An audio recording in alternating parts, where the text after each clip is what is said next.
மக்கள் நம்புவாங்களா நம்பலான்னு ஓட்டு போட்ட பிறகு பார்க்கலாம். ஏன்னா 41 உயிர்கள் இழந்ததை பத்தி எல்லாம் கவலை இல்லை. ஒவ்வொரு அமைச்சரும் சொல்ல பதிலாம் வந்திருக்குது.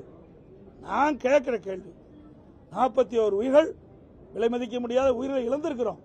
அது இந்திய திருநாட்டிலேயே ஒரு அரசியல் கட்சி நடத்துகிற பொதுக்கூட்டத்தில் ஒரே சமயத்தில் 41 பேர் இழந்தது இந்த திராவிட முன்னேற்ற கழக ஆட்சியில் தான். கரூர்ல நடந்திருக்குது.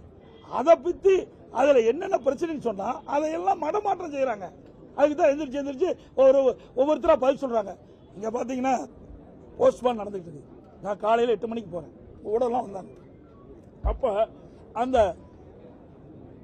பிராத பரிசோதனை செஞ்ச உடல் எல்லாம் எடுத்துட்டு போறதுக்கு ஆம்புலன்ஸ் நிற்குது. அதுல என்ன, அதுல ஒட்டி இருக்கிறாங்க கரூர் மாவட்ட திமுக மருத்துவமனை.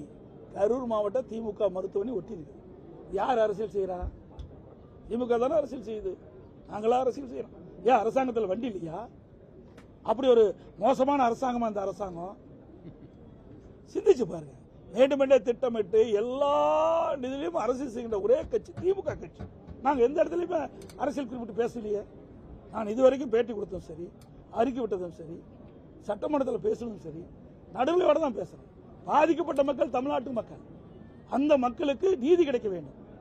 இது எதனால் ஏற்பட்டது அதை கண்டுபிடித்து இந்த அரசு நடவடிக்கை எடுக்க வேண்டும். அதுதான் நாங்கள் சொல்றோம்.